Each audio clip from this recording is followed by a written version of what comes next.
From within, we have 12-point socket. And in the second column, we have file handle to go over the tang.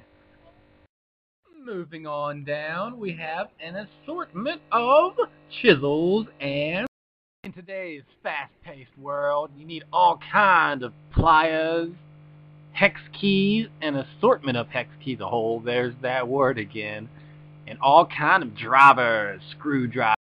And rounding out the bottom of the toolbox is your micrometers. And we got ourselves some hammers, pliers, and finally we have our skid, made out of wheels, screws, and some boards. And there you have it, folks. It's a toolbox on wheels. Whoop-de-doo. Ha ha ha.